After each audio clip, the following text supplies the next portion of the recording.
All right, it looks like we are live. All right, welcome to Changing the Game. This is a live conversation to highlight female sales leaders who are making a difference in the industry. I'm Jordan Duran. I'm a candidate coach at Shift Group, where I help athletes and veterans transition into sales. Today, I'm joined by Rachel Gadberry. She's a former collegiate volleyball player and sales professional. Rachel is a sales leader at Gotara.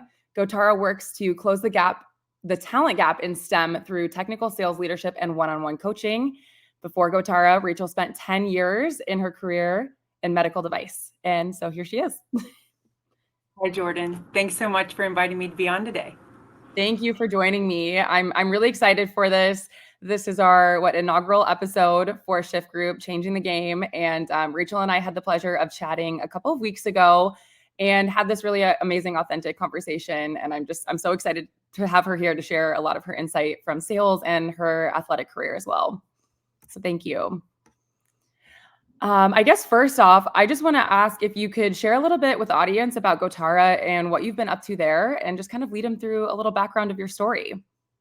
Absolutely. So, I've been with Gotara for a few months now, and I came over from being in medical device for a long time. And I was inspired to come over to Gotara because I met our CEO, Dr. D. Sangita, and she was telling me a little bit about her business and why she started it. Gotara is a platform that first and foremost was started to close the gender gap in technical fields. And it's really just continued to grow into a leadership platform for technical talent, for women, for managers, for key succession roles. And there's an online platform for employers, and it's paired with one-on-one coaching. And the results, there's lots of women in tech sales that have gone through our program, and the results can just be life-changing. And much like at Shift Group, the more you can just surround people with support, especially women entering fields where they may feel like they're not seeing themselves around, it can just be absolutely game-changing. And so I've joined her and just jumped in with both feet, and it's just so awesome to be working with this team. And so I feel like we have a lot of parallels in our missions between Gotara and Shift Group as well. Yeah, I was just thinking that you took the words right out of my mouth. I feel like there's such an alignment in the mission here from what Shift Group is trying to accomplish by creating visibility for female sales leaders to encourage women to close that gap in sales as well. So I'm so excited that the stars have aligned perfectly for us to be together today. So yes. very cool. Thank you so much. I want to kind of jump right into your volleyball career, because the first time we chatted, you shared this super, super compelling story about overcoming adversity there. And I'm just wondering if you could share some of that story with the audience and really just how it helped shape you for success in your sales career.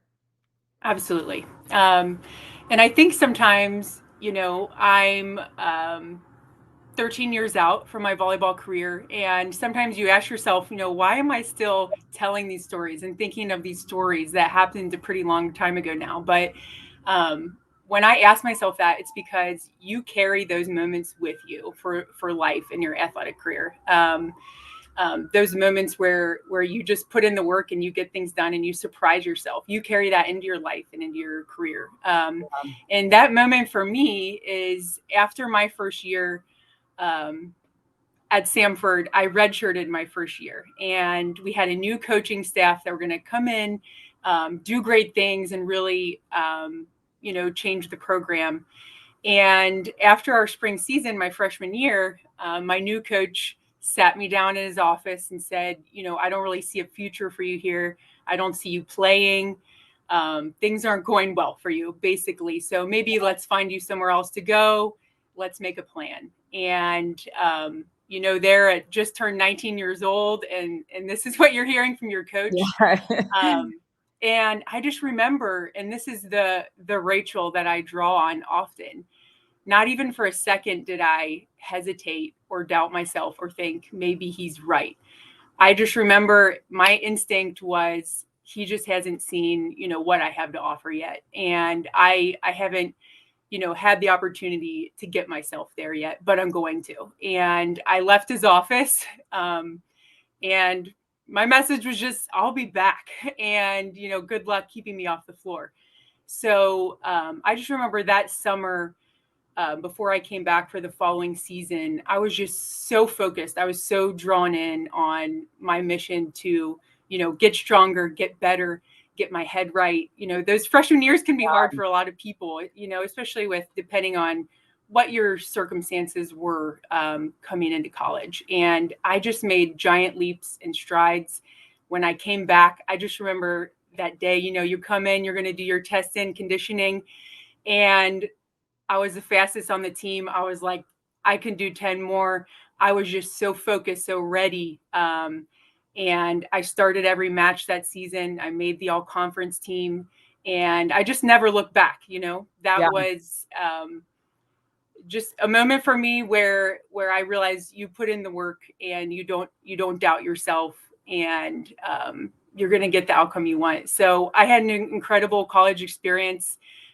We had our winning most season that year, and I just had incredible teammates too. That was a big motivator, right? For who's around you, because they're not going to let you give up on yourself either. And so that's a moment I look back on and draw on often in my career and in life. That's amazing. I think that grittiness that showed up for you right away when you told your coach, no, I'll see you next season. I'm curious, where do you feel like that came from? I absolutely think, yeah. That's super compelling. I just want to know where that came from. Yeah, I think, for a lot of us women that grew up in sports, it's just embedded in you daily. And those little challenges that you face, and the higher you climb and the higher you grow. I also, attribute a lot to my mom. She was a sales professional and a single mom, and she got it done and supported her family. And I watched her do that. And so I think when it's just so ingrained in you and embedded in you, even when you're a teenager and you have, your highly respected coach, or if you're in your career, you're just starting out and you have a leader that has more experience and is kind of evaluating you and making a judgment on you, picture of what you're capable of. And so you just have to trust yourself. And I think the older you get, you can get more disruption and just listening to kind of that voice that's built you and guided you. And so you just have to stay open and ready to kind of hear that voice. I love that. Hear that voice. Yeah, it's there. It's there. It's just blocking out the noise around you to believe in yourself. Yeah. That is amazing. I'm curious too. I keep going on tangents. I just love this story of yours. You said your mother was a salesperson, and she kind of instilled that grittiness in you. Do you think that it helped you in your career to have that role model early on, or somebody that you could kind of see, hey, my mom was able to have this career in sales. Maybe this is like, did you want to be a salesperson right away because of that mentorship or seeing her in those shoes, or how did that develop for you? Yeah. So I didn't want to be a salesperson right away, at least through college. I was an English major. I loved research and writing and thinking about big ideas. Yeah. And, so often that major leads into, I taught right after college and during college overseas. I, of course, got into coaching, which I think everyone should do. You should give back, for something you've Agreed. mastered. But yeah, I was a little lost. But I, of course, had, I remember my mom is a sales leader. She had all these books, like sales motivation books and things she would use for her team. And I started reading some of them, and I was like, okay, this is good. A lot of it is about leadership, and sales leaders go on to be business leaders, in many different parts of business. And so with that, I did have kind of a mentor of, okay, this is how you go for it. This is how you interview. So much of what you do, at Shift Group, without having someone kind of walk you through it and tell you, yeah, like you can picture yourself there. Then it might not be something that you think of as being accessible or right for you. And Yeah. yeah. Yeah, So no, it helps to have that person leading you there. And there's so much variety in sales as well that you can't count yourself out with, oh, I don't have this major, or I don't have, this skill, or maybe not. There's so much variety. yeah, yeah, and being an English major, I'm interested to hear about your story from transitioning from I know you said you taught English and you coached.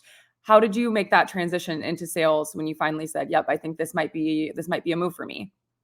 Yeah. So let me tell you, it wasn't my English major that got me my first job. It was athletics. Although I think there's so many skills that I learned through my English major. But I think it's really being able to tell, stories like I just told you, of showing that grittiness, of being able to present well, and just have that strength and that courage um, that getting started in sales takes. And so it's really just getting someone to give you that first opportunity. I started in pharma. Yeah. Once you get going, there's a lot of great training, and it just opens up your eyes. Like I said, just um, so many different ways to take your sales career. Yeah. Yeah, how did you make that transition then from pharma to med device? I know you spent 10 years in med device, so Yeah. long history there, a lot of knowledge. I'd love if you could share with the audience a little bit more about that journey. Yeah. So I remember being in pharma, and great training in pharma. There's like a lot of repetition, and some people just excel in that so much. But I remember seeing um, a device rep in one of my offices and just asking her, what is that like? And she was in procedures. And I just thought that was so cool. And it opens up a whole nother world of learning. And so I really made that my goal. I was like, I want to work for this company. I want to be in surgery. That just seemed so interesting to me. And it took about a year of follow up, of going after an associate position. Um, and just following up, because a lot of times, those roles are kind of on cycles, or waiting for someone to Right, get promoted. And so I finally got my opportunity. And there's so much to learn, and really getting into that med device, or technical sales. That's what's so fun about it, is that you can just become an expert in your own right over time. And there's just so much to learn. And it was a lot of fun being a part of surgery. And like I said, just so much to learn. And just really get out there and grind. It's physical, yeah. medical device sales and being in surgery. And I think that's, athletes have a little bit of an edge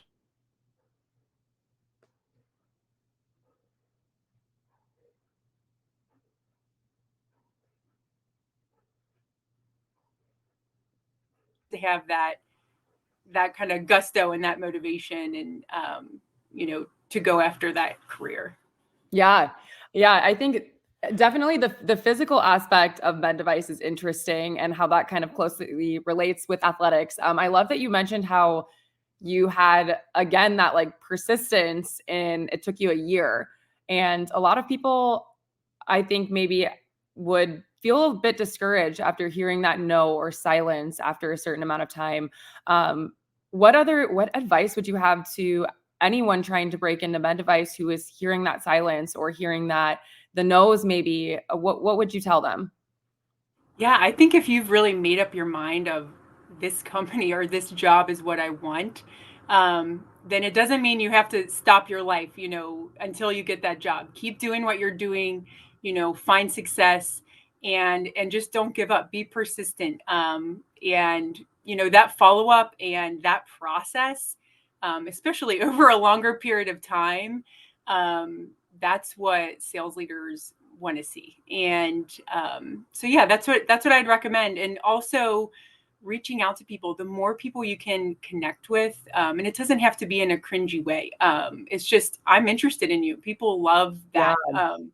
And in my experience, salespeople love to help others. I know I do. It's like, hey, how can I help you get started or find that next thing?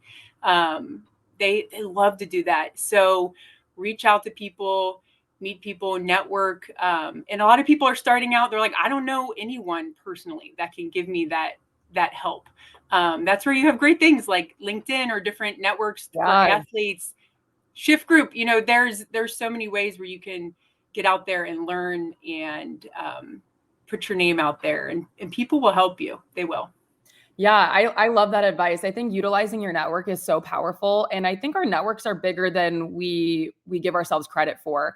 Kind of that 6 degree of separation. I mean, Rachel, we wouldn't even be on this together if it weren't for, I see Mondesi's in the chat saying two awesome people. Mondo. Great mentor. Yes, Mondesi, my brother-in-law, worked with Rachel in med device for some time, so was able to connect us there. So lean on the people around you that you're closest to connect you with others who you can learn so much from.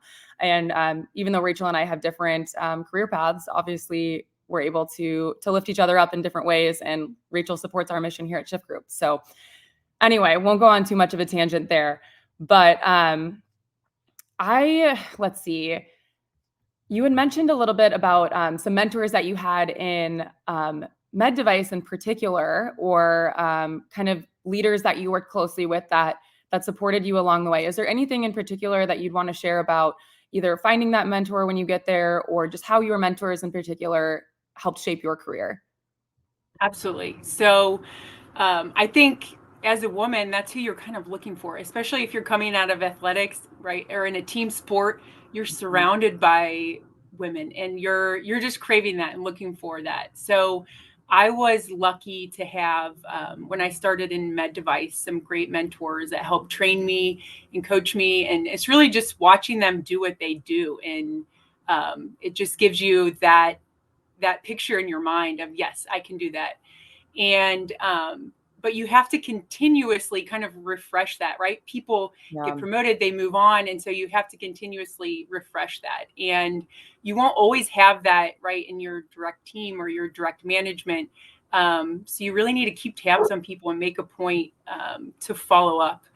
And but yeah, right as I started out, I nearly idolized the mentors that I had, just because I was learning so much from them and benefited so much just from having that connection. But outside of women, we talked a little bit about this.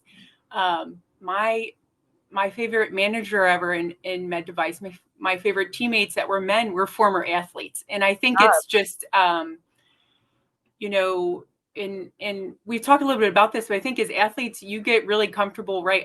We're a lot of times we're in a male dominated environment in sports and training, and that's something we welcome and are comfortable with. But the former men athletes that I've worked with, I feel that right back for just how they want to work with women and understand them. And it's like a great working relationship. So I was lucky to have men as well. Women need men to sponsor them, to mentor them along the way, and really grab them and lift them forward too. So it's not just from one avenue. I think it's good to have people outside of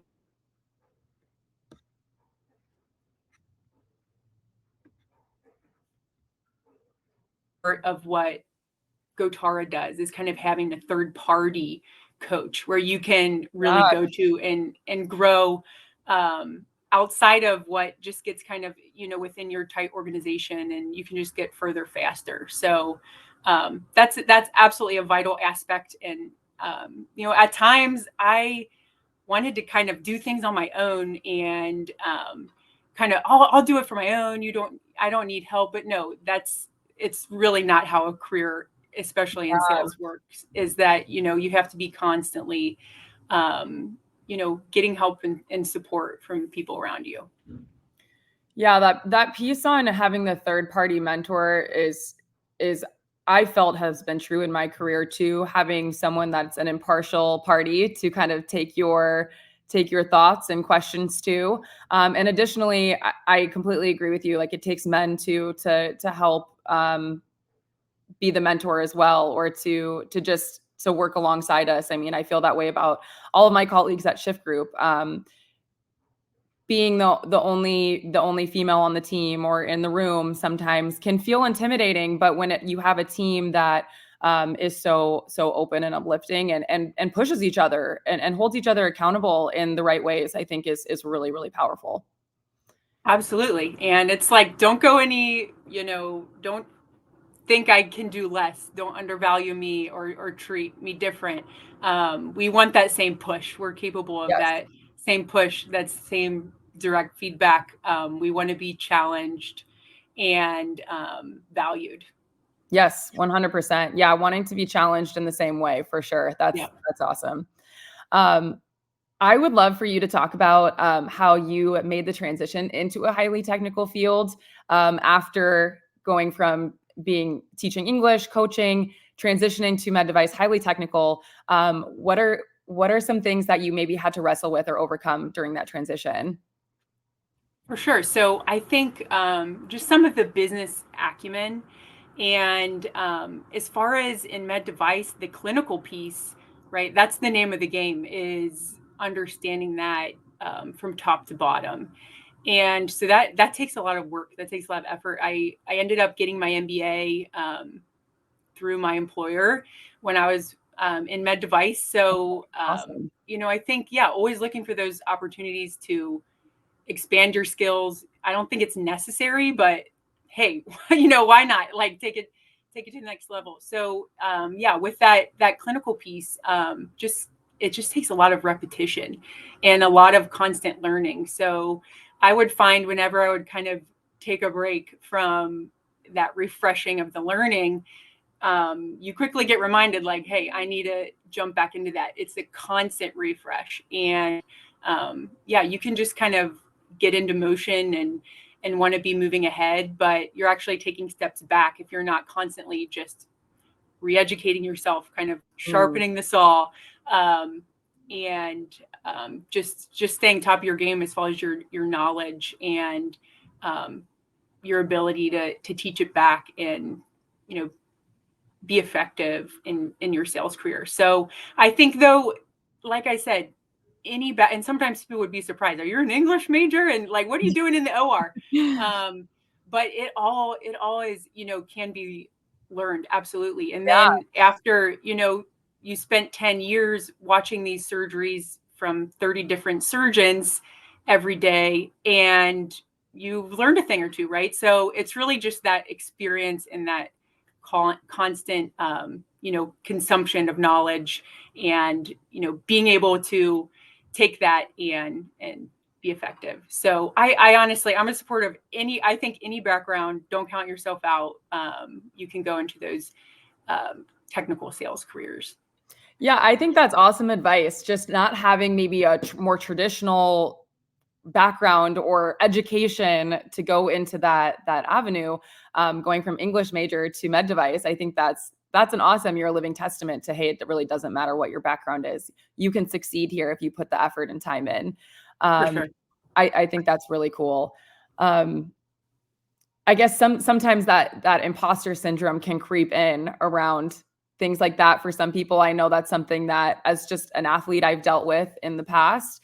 I guess, do you have any advice on that? Say, like one a story people tell themselves sometimes is, well, I don't know enough yet. I don't have the background for that, or I need more education. What would you tell someone who is telling themselves that story instead of taking action, instead of going to get that next role that they're looking for? Any advice there? Sorry, we had a short leg. Yeah, sorry, we um, had a lag there. yeah, Did I you think get my question? um, Sorry. that's such a great question. And I think you'll just be sitting around waiting forever if that's your mindset. And it's great that you want to learn more and grow. Today's, workforce, I think this generation, they want to continuously be growing and improving. And that's a great thing. But you have to start with where you're at. And I don't think, that you probably have enough to get started with where you are. And Yeah. especially within sales, I've been blown away by people that just day one make a huge impact just by kind of their persistence and their excitement and what they bring, and they just jump in there. So sales is really a place where day one you can make an impact, and you'll have an opportunity to invest, whether it's further education or skills or training or whatever it is. Those are great goals, but don't let it hold you back from just beginning where you are. Especially as a former athlete, you have a lot of potential. You have a lot of experience. You're already a master at something, which a lot of people at that age, if you're just getting started, can't say, hey, an absolute master in something at this point in my life. So you have a lot to draw from and a lot of potential to get started wherever you are. That's amazing. While you were speaking, the quote that popped in my head where it's like, tomorrow you'll wish you would have started yesterday. So there's always going to be that hey, I wish I could learn more about this, but just taking action and then figuring it out along the way, or investing in those skills along the way. Yeah, I love that advice. Thank you.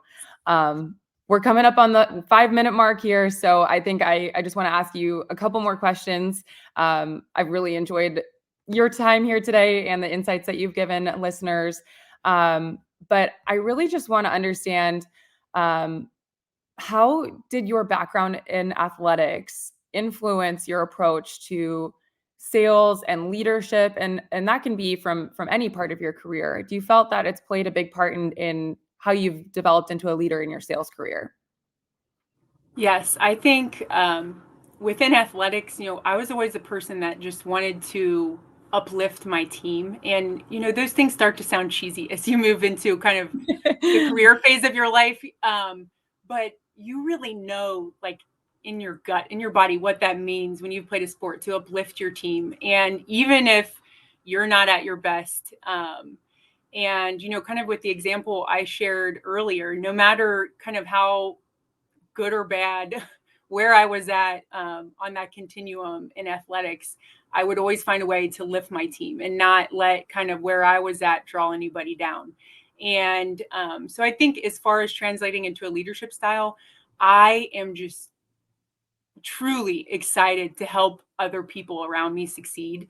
And that translates to customers as well. But my team around me, I want to uplift them. I just get so much out of seeing people around me succeed. And if there's something I could do or offer that can help that, then that's exciting to me. And that was always my attitude as an athlete. And that's just really truly and genuinely something that I enjoy and want to be in a part of it, want to be in my life. So within sales, if you can kind of realize that on a day-to-day basis, then what a fun way to, spend a career and uplift other people around you. So I would say that that's something that I've held with me, as well as, that story we've told.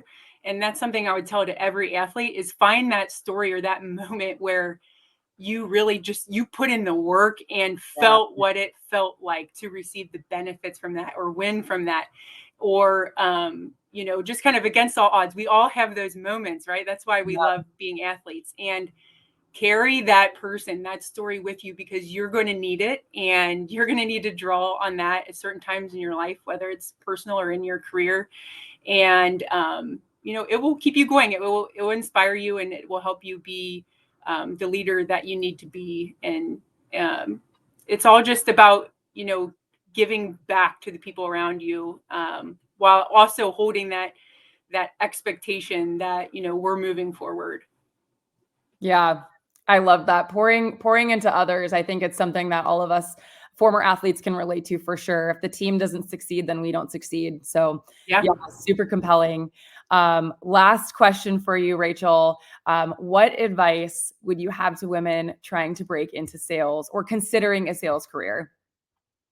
Yeah, I would say, and it's common to a theme we've already talked about, but don't count yourself out. Don't think this is just one way, one type of person. There's so many people.